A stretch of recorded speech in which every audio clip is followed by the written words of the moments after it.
This is Star Talk.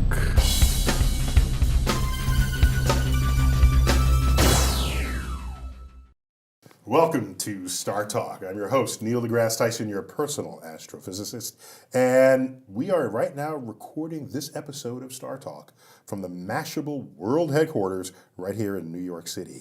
And in this latest installment of our new sort of sub-series of Star Talk called Let's Make America Smart Again, we have my co-host today, Chuck Nice. Hey. All right, dude. How are you, buddy? You also host a spin-off of Star Talk, which I'm still getting into, called Playing with Science. Playing with science, right? Does your mama know you're playing with science?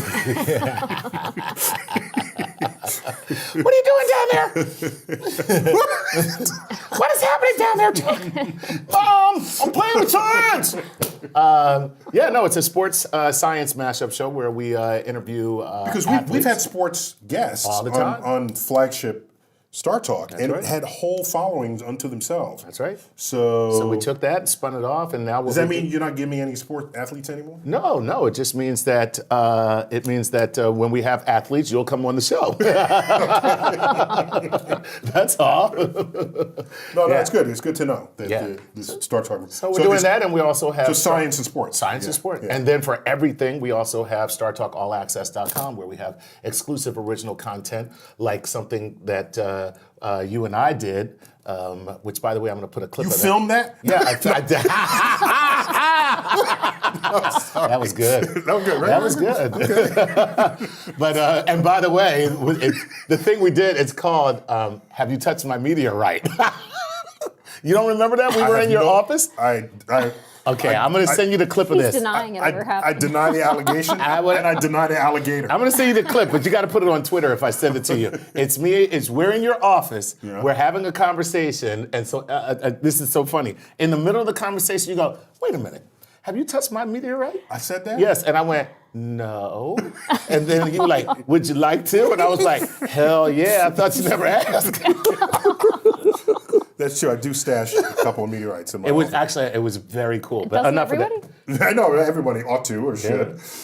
So for this edition of Let's Make America Smart Again, we're going to talk about the future of NASA. Yeah.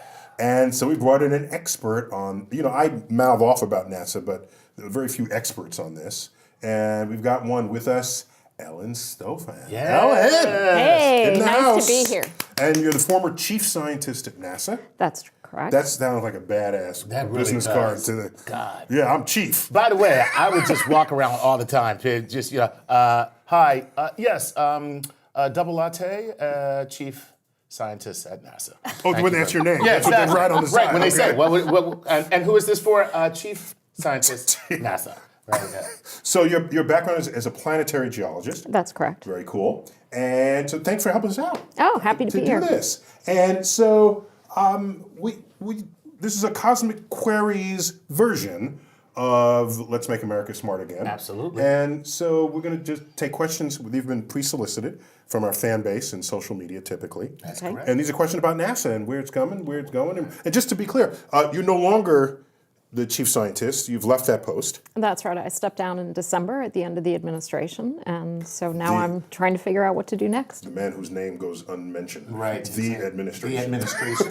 What was your academic post before NASA? Before that, I worked for a small group of people at a company called Proximy Research, and I did research on Venus. I'm a member of the Cassini radar team. You did research on Earth about Venus. Oh, correct. It's a little hot on Venus. Yeah. I study volcanoes Where I on winter. I winter on Venus. Yes. I study volcanoes on Venus, Mars, Earth, and one of the moons of Saturn called Titan. Nice. So you're a volcanologist. That is correct. Volcanologist. You're out of your Vulcan mind. I was going to say, yes. That's that line from Star Trek. Out of your Vulcan mind. Damn it, man. So. It's almost as good as chief scientist, but not quite. Just to let the audience know, there's certain positions at NASA that are appointed and that they rotate, so that you're not a career civil servant in that post. That's right. The chief technologists and the chief scientists usually come in for 2 to 3 years, advise the NASA administrator on policy across the agency. NASA administrator is the highest ranking person. Of NASA. The administrator is appointed by the president. And doesn't sound nearly as cool as chief scientist. That's for sure. You know what I mean? It's just like, what do? I'm the administrator of NASA. And you, I'm the chief scientist. Done with you, let's talk to you. That's right. Exactly. Except Charlie Bolden is the coolest person around, so he could get away with that. We've had title. him on Star Talk. Yeah. It was great. Yeah. Great.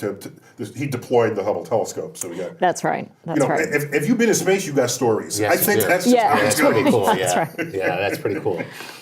So presumably you've thought about the past, present, and future of NASA. Would you say NASA is on track in all the ways NASA wants to be on track? NASA's on track. Well, let me say that another way. Okay. We all have ideas of what NASA should be doing. Is NASA doing it? I think so.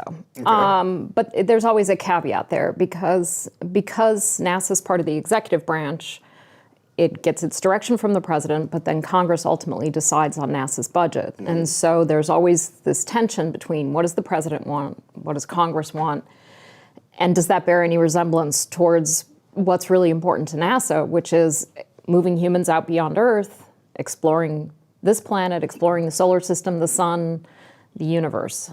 And not to mention one other small thing, this planet, which is the most important planet to all of us. So how are those resources being spent? How are they divided up?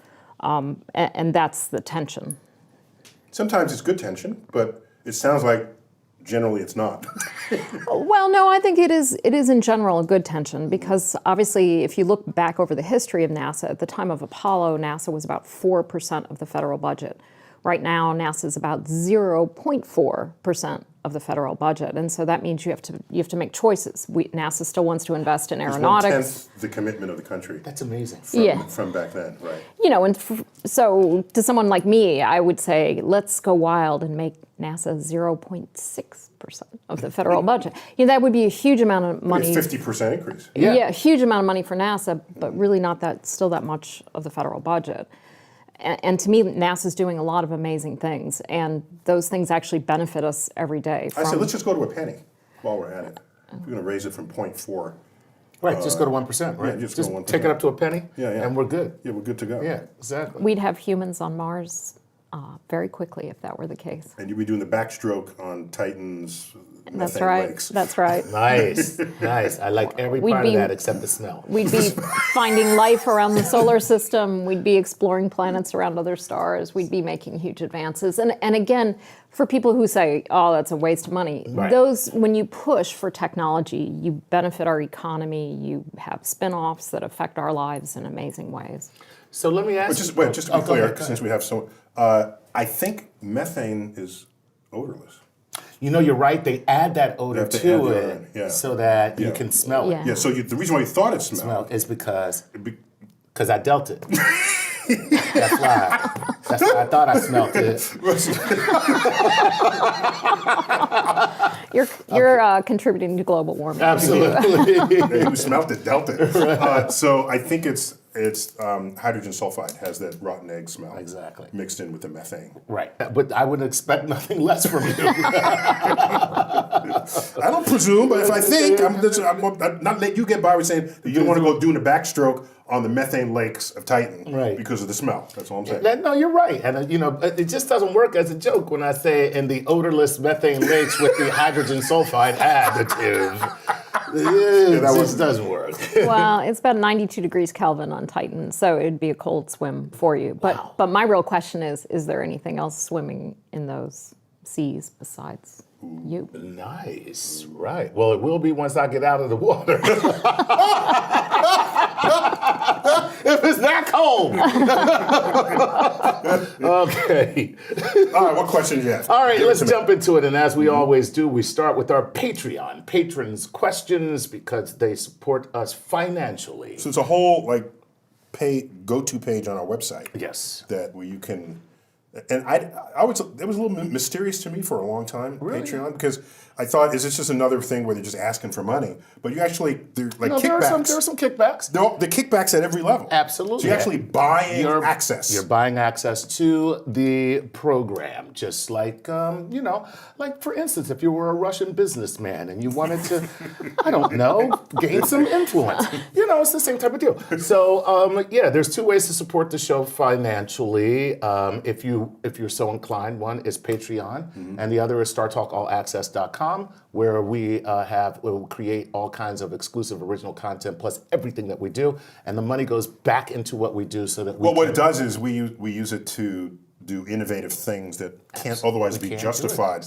by the business model at that time. Absolutely. And so it can grow whole new branches. And that's what that's what we're doing. That's what we're doing. And it's working. And you put it so much better than I got to remember what you just said there because that's what it is. Yeah. So anyway, here's our Patreon question from Chris Ryu.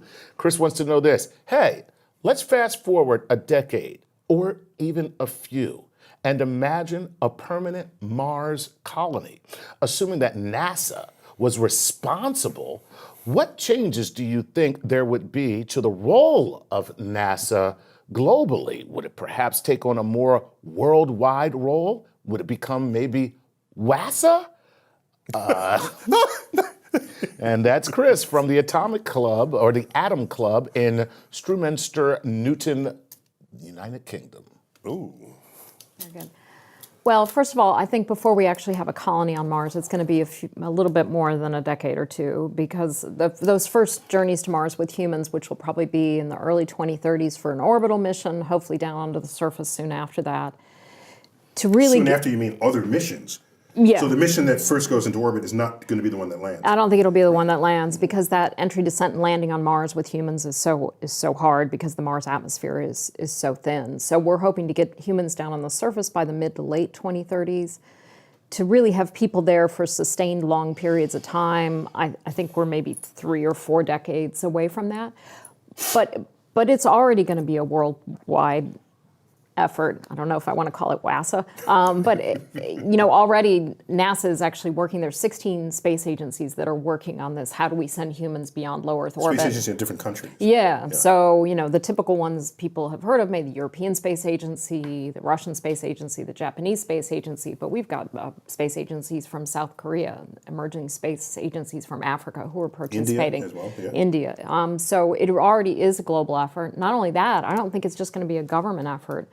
It's going to be public-private partnerships, and we already see things like SpaceX with Red Dragon sort of moving forward, though it's not clear what the exact timeline on Red Dragon is right now.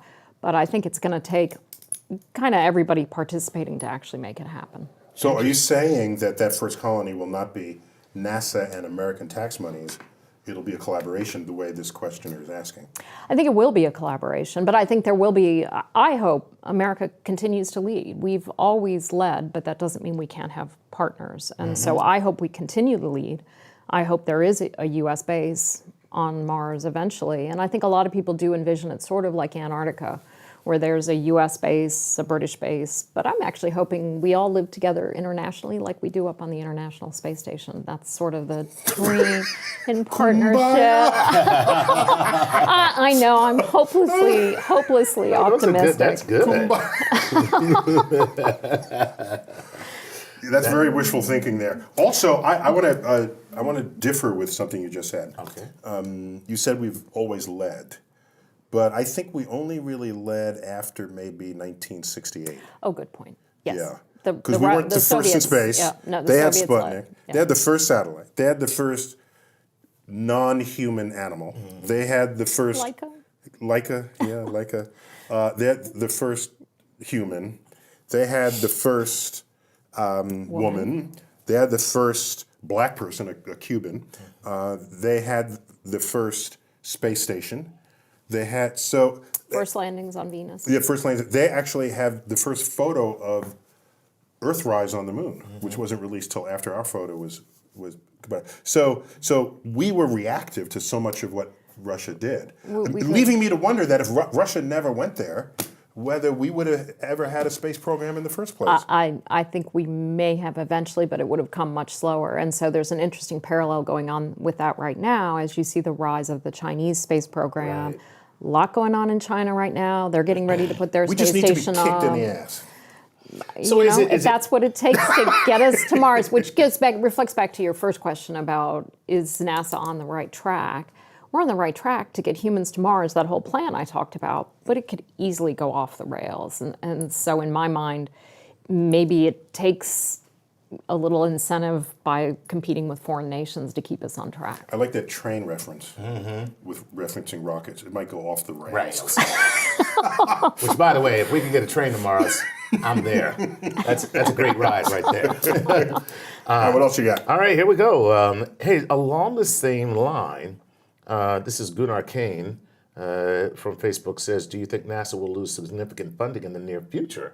Since we're talking about all these grandiose plans, especially with competition. And if so, what will NASA, what research will be halted first? And I would like to add to that, what are we doing in terms of public-private partnerships? Because if we're losing funding, are we supplementing that in some way? Or is it when we pull funding away, that's the end of it? Programs just shut down. Yeah, NASA hasn't been losing funding. Actually, over the last several years, our budget has gone up over the president's request and up. It's barely keeping pace with inflation, but it is going up when lots of other parts of the federal budget are going down. And that's because NASA still continues to have huge bipartisan support in Congress. So, Because it has 10 centers, half of which are in blue states, the other half are in red states. That's the way to do it. So it continues to have a lot of support. What again, though, the subtleties are, for example, I testified in February before a congressional hearing on the future of NASA. And there was a lot of talk by some members about, do we need to refocus NASA's budget? Do we need to focus NASA on what it should be doing? That's a bit of code for why is NASA doing Earth science? And that's when I start to get worried. So it's not only the absolute number, it's how is that money spread around?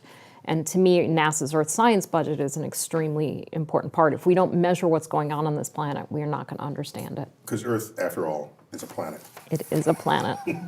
Yes. In case you didn't know that. We have time for one more before we go to break. Okay. All right. Okay. Let's make this interesting. Chad Thompson would like to know this. Could NASA be the precursor to something like the Star Trek Federation, which is really kind of cool? I mean, now you spoke to that kind of briefly, but is there a concerted effort to bring these agencies together globally? There is. There's something called the Global Exploration Roadmap. You can Google it. All these space agencies, the heads of all the international space agencies get together several times a year and meet and say, what are we doing? How can we work together? How can we, everybody's got limited resources, so it's better to work together. And so, if you look at the space station, people have suggested it should be nominated for a Peace Prize. It's literally higher ground where we can get along. And to me, if we can keep space in that realm, the better off we're going to be. In fact, the space station is the greatest collaboration of nations outside of the waging of war. If you look at the budget. God, that is so Isn't that discouraging. An interesting fact? I mean, it's heartening in one respect that we can get together and do things. Well, so there's the Olympics, there's the World Cup. Okay. And there's a space station. If you look at the budget that drives these, the space station is a greater budget and a greater sort of total investment. And the only other time nations get together like that is to kill one another. Damn. Yeah. We are awful. Do you know that? Human beings, you suck. Except for space. Except for space. This is why we should fear AI.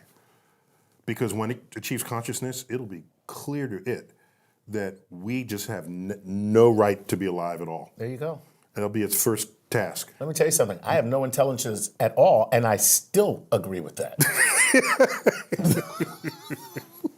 We're done with this segment. When we come back, more of our Cosmic Queries edition of Let's Make America Smart Again. See you in a moment. We're back. Star Talk. We're talking about the future of NASA in this edition of Let's Make America Smart Again.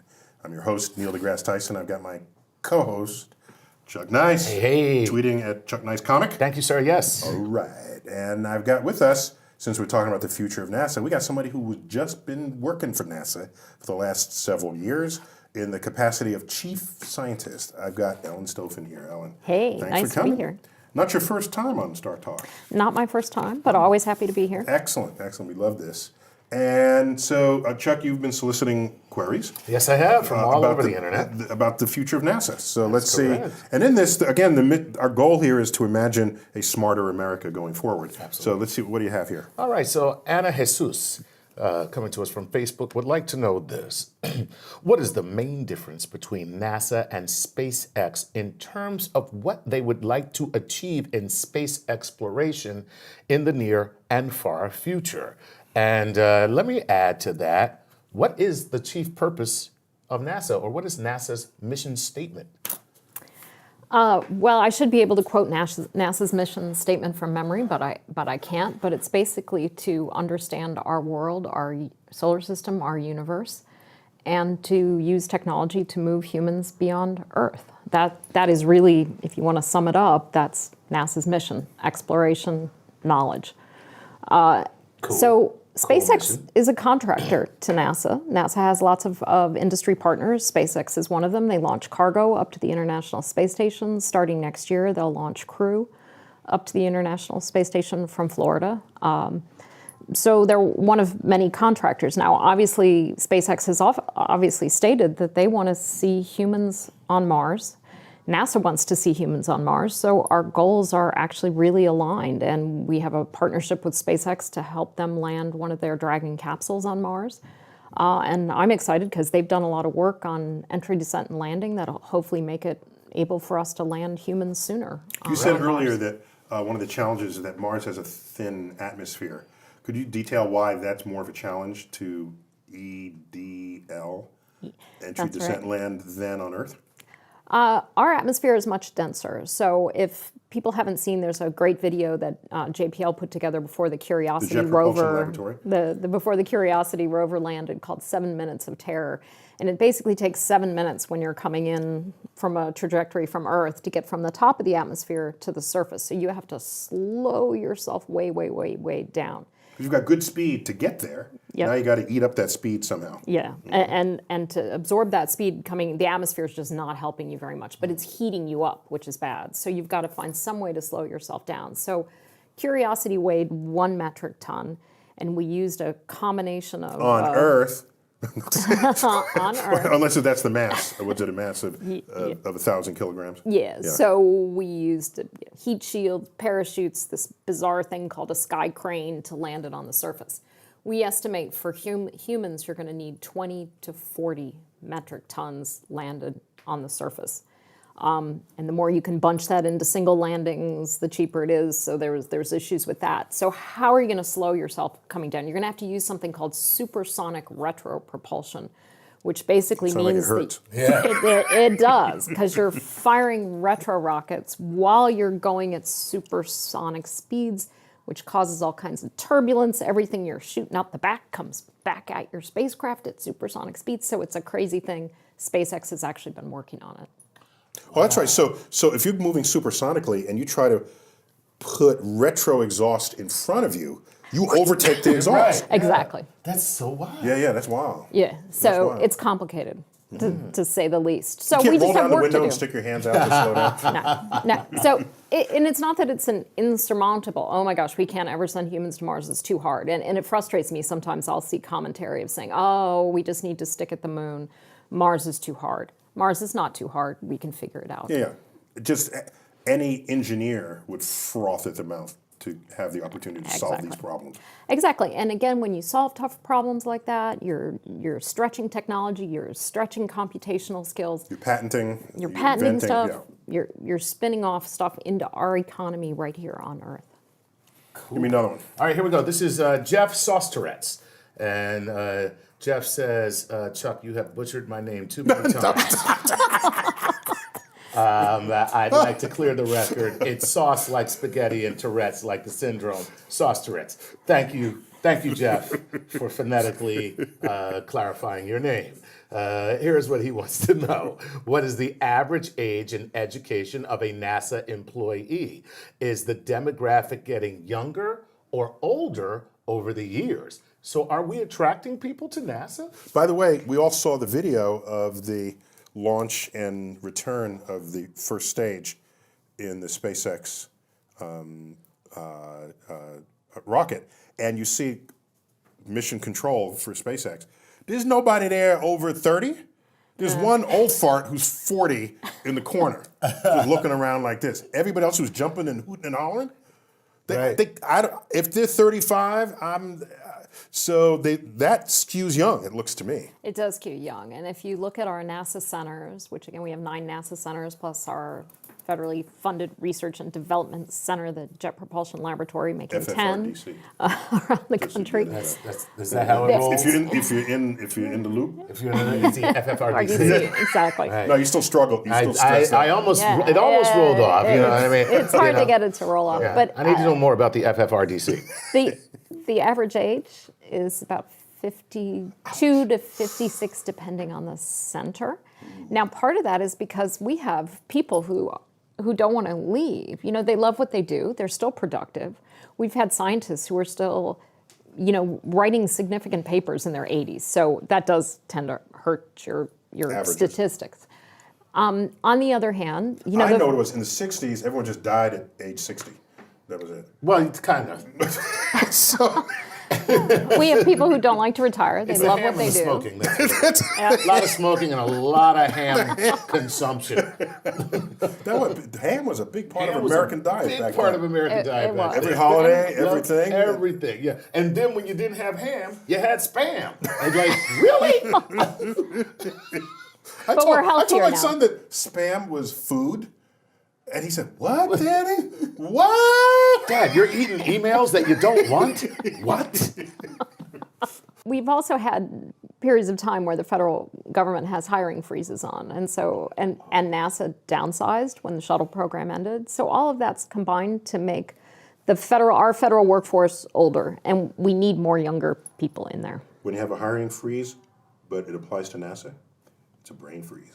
Nice. Ooh, is that good? Is that yes, good? exactly. What do I get on B+? I'm gonna give you a B+ on C. that one. You said C? Yeah. Okay. B. No. No, it's a brain freeze. It's a brain freeze. If it applies to NASA, it's a brain freeze because you're not bringing in fresh brain blood. All right. Right. Which means that those resources are being allocated someplace else, most likely Wall Street. Right, and the other thing is, though, you really want that mix of ages because we've got people who really know how to land on Mars. We have people who know how to keep humans up in space safe. So you need that kind of wisdom, and you need the fresh blood coming in that's going to carry that forward. But you also need a both. culture with fresh blood who is not biased by how you always did do it, can be open to a new idea. Exactly, and that need for innovation is something that we worked on a lot over the last couple of years at NASA. How do we ensure that we're the most innovative? As a 50-year-plus old agency, you really do worry about, are you being the most innovative? And NASA worries about that. Mm-hmm. Interesting. I know the age of NASA because it was founded the same week I was born. 1958. So I feel the pain. Yeah, a lot of people don't. I feel... A lot of people don't know this, but He feels that lack of innovation. Yeah, whenever Neil calls NASA, the message is, "I'm your father." So, Brad Carico from Facebook would like to know this: does NASA have a future solution to the growing space junk problem? So, are you guys working on this? Ooh. NASA's working on it. Where's space junk come from? Space junk is because over the last 50-plus years, we put a lot of stuff up there. Some of it has broken up, so there are actually even like old stages of rockets, pieces of spacecraft. There was an occasion a couple years ago where 2 spacecraft ran into each other, and it created a whole lot more pieces of debris. So there's just a lot of stuff up there. Now it slowly deorbits, But we do worry about it. A couple times a year, they have to move the International Space Station slightly to avoid space junk, other satellites. We have to watch when we launch things to say, is there anything else on the path? Now, space is big, so this isn't anything to panic over, but space agencies around the world and private companies are looking at how do we literally vacuum that stuff up? And I've seen proposals. Back up. Wait, the space station is not a particularly nimble thing. No, it is not. And it's not even sort of structurally. I mean, I like this. Whatever. For those of you who are listening, Neil is doing a space station dance. No, so my two arms are like the solar panels. Right. Okay, yeah. And it's You're going to so, participate here. like if you push over here, this will like bend, but you're not going to push the whole thing. I mean, so you're telling me they do avoidance maneuvers with the International Space Station so they don't run into somebody's shoe or whatever piece of debris was left in space? They do. And they've even had rare occasions where they've realized there was debris approaching the space station and they haven't had time, because obviously to do a maneuver you have to plan this out. This isn't something you want to be like, oh yeah, let's move. Psh, you know. It's not the Millennium Falcon who can just... No. So there have been times where the astronauts have actually retreated into the Soyuz capsule and waited out a potential debris encounter. Don't you love the way that's phrased? A potential debris encounter. Right. Something crashing Death, into the space station. yes, death. Right. NASA for death. But it's avoided. I mean, the space station, if you looked at it closely, it's got little pings and pockmarks all over it from little tiny pieces of debris hitting it at 17,000 miles an hour. And so that creates little problems. But so far, but to get back to your question, no problem. 17,000 mile an hour debris. That's all. But that's why it's getting old. And at some point, we will have to deorbit the space station. Right now, it's funded through about 24. By about 28, this, for example, the 2024. 2024. So by about 2028, a lot of the systems will be degrading, especially the solar panels, which are getting pinged by this micro debris all the time. So when we deorbit that, who puts a new one up there? And when do we do that? You know, that's a great question. And so there's this big, what is going to happen to low Earth orbit after the space station? Is it going, you know, if you talk to NASA, they would like it to be the private sector that moves in, private space stations, a place for, you know, private space companies, Blue Origin, SpaceX, Orbital ATK. Let's find the private sector going to low Earth orbit. As imagined in the film 2001. Exactly. There was Howard Johnson's up there. Pan Am ran the shuttle. Pan Am, for those of the younger of our audience, Right. a former airline company. It's the Virgin America before America was a virgin. Okay, that's good. But, Basically you know, what it was. Yeah. If you really get underneath that, NASA spends about $3 billion a year on the International Space Station, and if we want to send humans to Mars, we want to take that $3 billion and start building what will be the Mars transfer vehicle, what humans will go in on that journey to Mars. If they have to keep spending it on the space station, there's not going to be no money to go beyond low Earth orbit. Couldn't we just have another $3 billion? Yeah. That's how I would look at it. That would be a great solution, wouldn't it? Then we wouldn't have to worry about this. But as it is, there's not enough money to do both right now. There is not. So NASA's budget plans for moving humans to Mars count on the space station budget declining through the mid-2020s and zeroing out in the late 2020s. So now, okay, I'm sorry, I have to ask this. Since you were there, and this all sounds highly political to me because you're talking about budgetary issues, but isn't there a way to take the billions of dollars that are going into Lockheed Martin making a fighter jet that we do not need, or tanks that we are building that the military has said, we do not want them. But yet, because it's a jobs program, we have to make them anyway. Couldn't we just find a way to shift this money over to NASA so that, I mean, there's clearly inherent benefits and discovery and technological advances that will be wrought from going to Mars, as opposed to a tank that we're never going to use because we're never going to fight conventional warfare again. We now have nuclear wars. Anybody we're going to fight is going to have a nuclear warhead too, so we're not going to do that. So why can't we just find a way to politically get the senator or the congressman to say, hey, look, we'll give you the money. You just got to build whatever you're going to build over in my district. Chuck Nice 2020. I was going to say, are you ready to go up there and make America appreciate science more again? I can't remember your... Make America smart again. There we go. There we go. Yeah, but I mean, what is the process at NASA to talk to these people? Well, NASA can't lobby Congress. That's not actually allowed. So outside supporters can talk to NASA. I am flabbergasted. NASA can't even advertise. No, that's not. That's you not guys allowed. are killing me. Are you kidding me? Well, wait. Just to be clear, what the military does when they have TV commercials during the Super Bowl is not.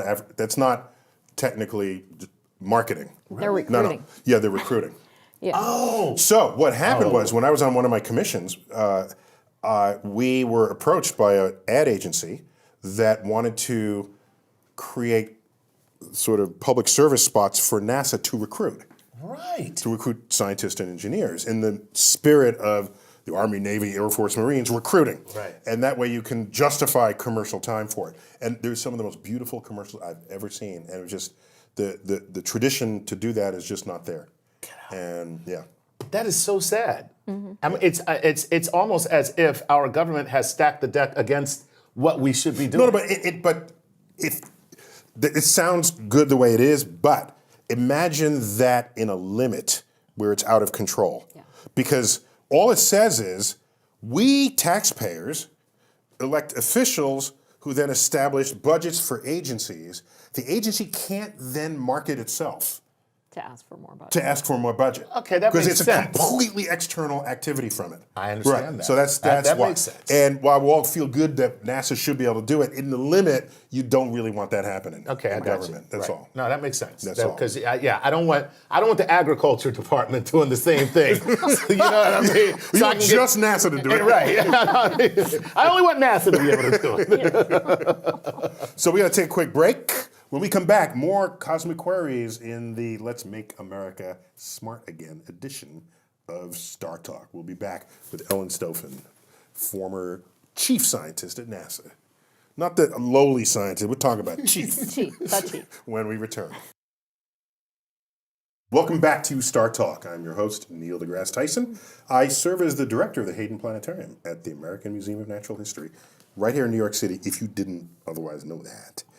In any case, I'm your personal astrophysicist. We've been talking with Ellen Stoffen, former chief scientist of NASA, just former. Just former. Like minutes ago, practically. 6 months. 6 months ago. It's minutes between things. On a cosmic scale, it's Exactly. yesterday.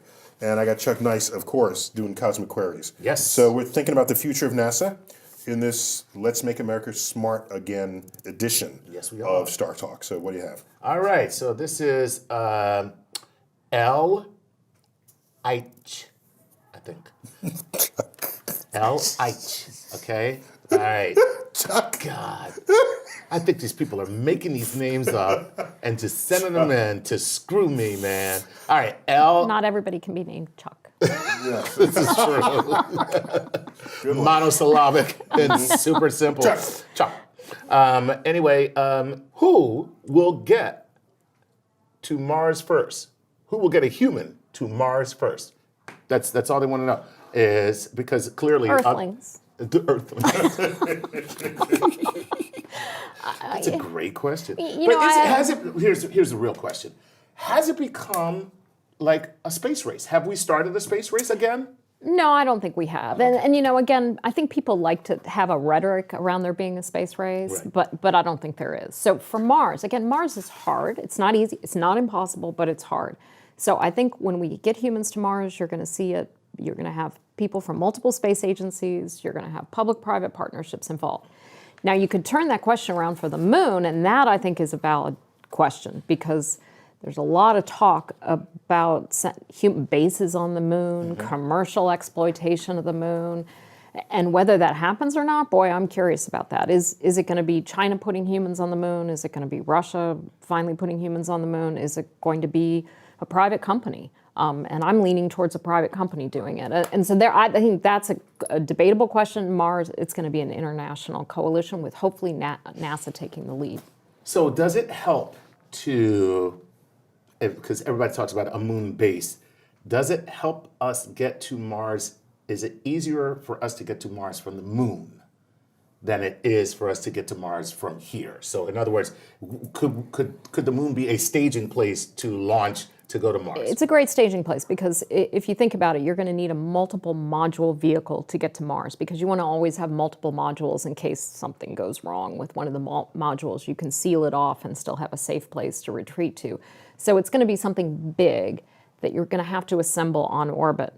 Why not do that out in orbit around the moon where you can use a lunar gravity assist to get you ready to go to Mars? So staging from lunar orbit makes sense from a gravitational assist point of view, as well as just you're going to have to stage somewhere. Why not do it there? Just to be clear, you're not talking about staging from the lunar surface, which requires landing and ascending once again. Staging from the lunar surface really doesn't make any sense because it's different technology to land on the moon. The moon doesn't have an atmosphere.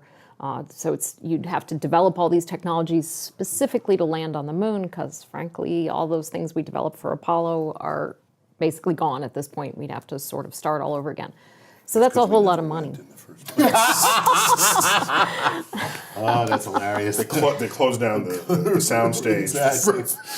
Right. So I agree with you, but for different reasons. I think Okay. we need to remind ourselves what it is to leave low Earth orbit. And the moon becomes a very easy target that you can get to in a news cycle, right? It's just a few days. How you doing? Good. You don't get bored with the trip.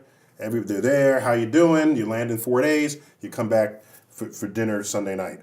And so I think we have to remind ourselves what that's like. Yeah. And without that, you just say, we haven't been out of low Earth orbit in 40 years. Now let's go to Mars.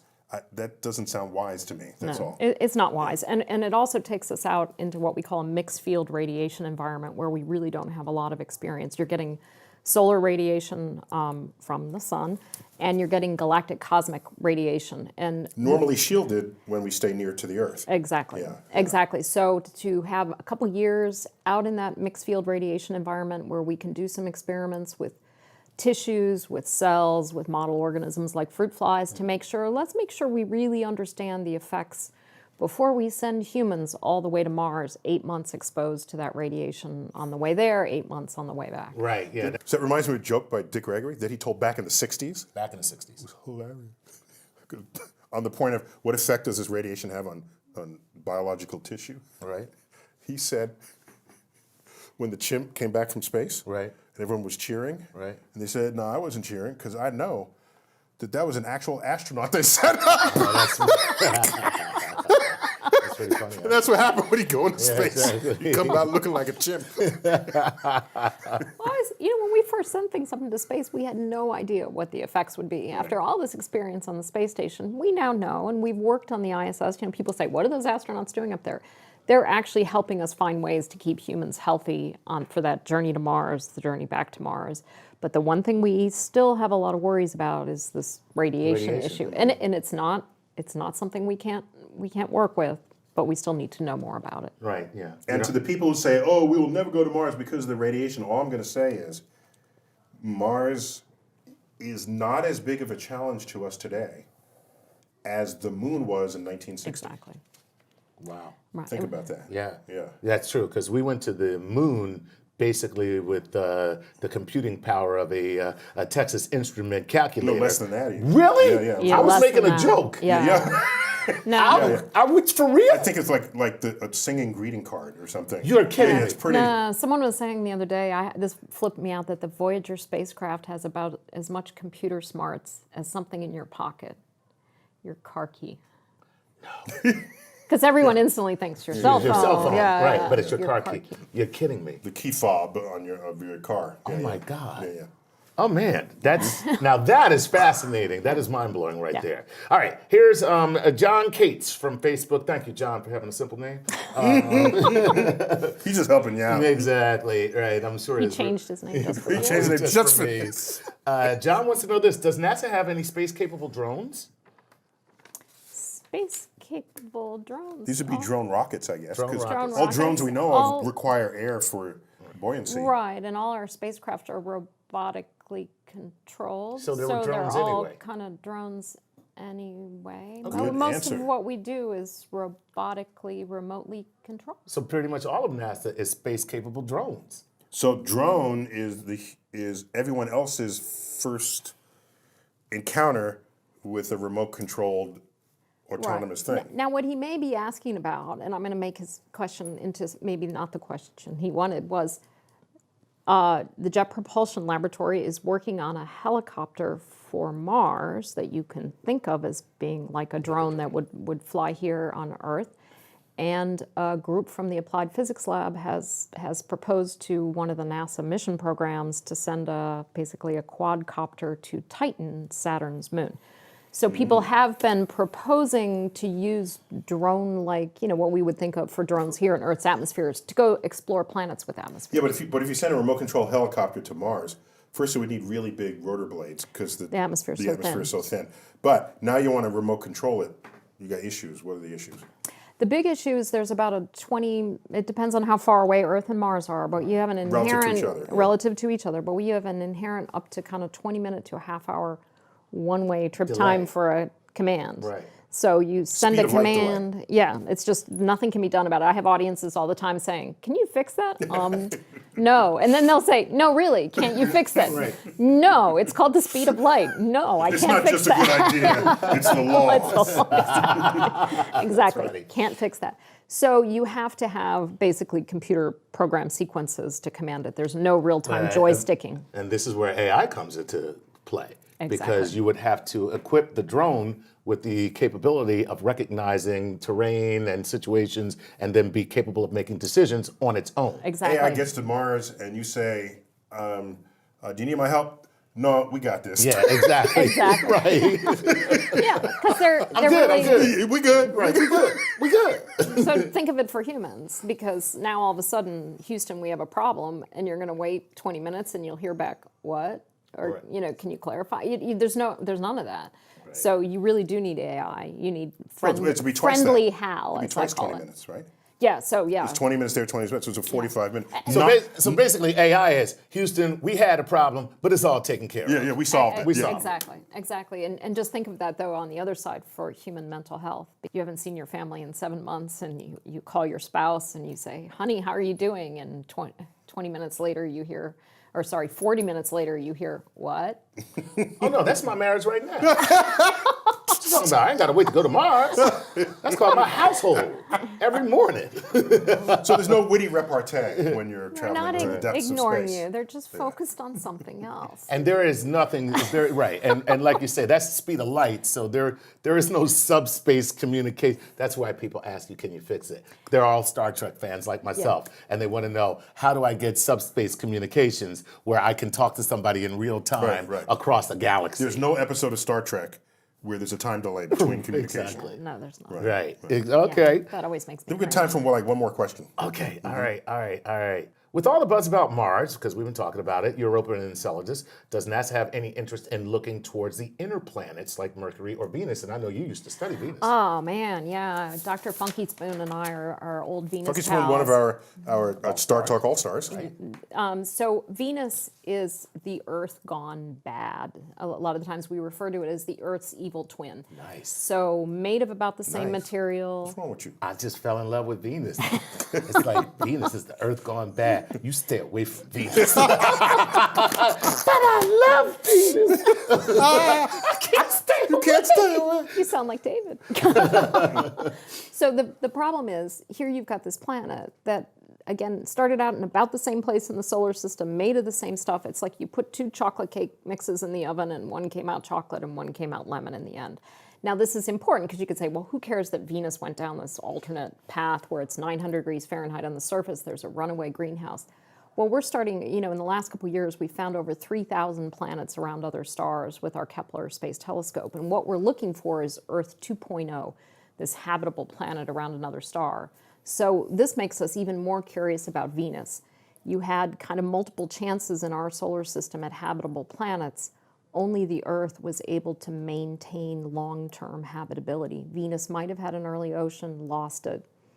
Its CO2 is in its atmosphere.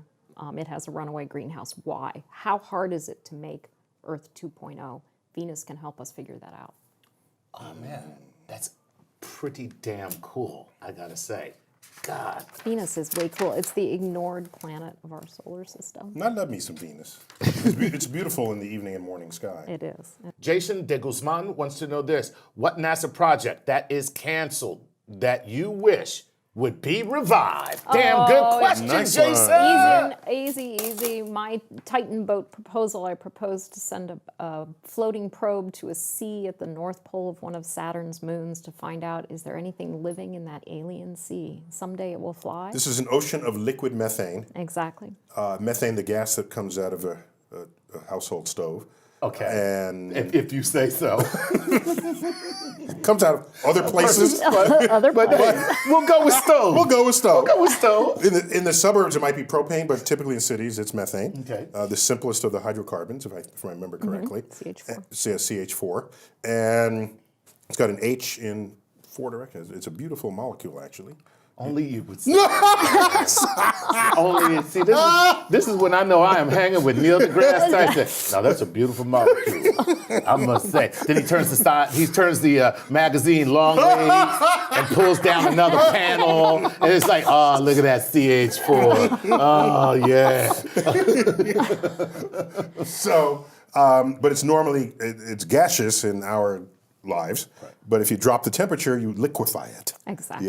Yeah, and so it's basically seas of liquid gasoline and totally exotic, very cold. We don't know if there could be life. It wouldn't probably be life like life here on Earth. But because maybe life doesn't require liquid water. Maybe it just requires liquid. yeah, and Titan's the place to go to answer that question. Sweet. So it got canceled. So It didn't get selected. We were one of the final 3 missions for a discovery selection, and they instead picked a mission to Mars called InSight, which will launch next year, which will land a seismometer on the surface. So it's still out. I mean, the idea is still floating. The idea is still floating. See what I The did problem is complicated, but it's basically dark at Titan's poles during Titan winter, and the big seas are all at the North Pole.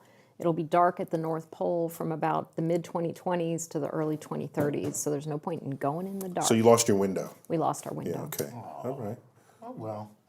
Don't keep. It, Oh, well. It's still gonna be there. It'll be there. It'll be there. Yeah, I'll be too old, but it'll be there. Well, that's all right. But That's we'll why- know it was your dream when it happens. Exactly. And if we continue to train the next generation of people to become scientists and engineers, or as a minimum, to embrace what scientists and engineers do, then this is a recipe to assure that America will become smart once again. Yes. Well, let's please hope. That's No, our there's dream. no hope. Hope is what you have when you've confessed you have no impact on the outcome. Right. Well, there you go. about That's that. no, that's very good. Right, Yes, right. Exactly. Okay. Right. Hope and prayer, that's what you do when you're not in control. Exactly. Okay, so I'm saying let's get in control. Then no, you don't have to hope. You don't have to pray. There you go. And when you look at all the people who've been shut out of STEM for so long, and that if we now can get those kids involved in STEM, we're going to have a much larger, more innovative, more creative STEM workforce than we've ever had Science, before. technology, engineering, and math. There you go. You got it. STEM. You've been watching and possibly only listening to Star Talk. Let's Make America Smart Again edition with Cosmic Queries. And I've had Ellen Stolfen. Thank you, Ellen, multiple Great to times be on here. Star Talk. And always great to have you. Get your insider insights into the past, present, and future of NASA. Chuck. Hey, man. Always good to have you as my co-host. Of course. I've been and will continue to be your personal astrophysicist, Neil deGrasse Tyson. Until next time, I bid you to keep looking up.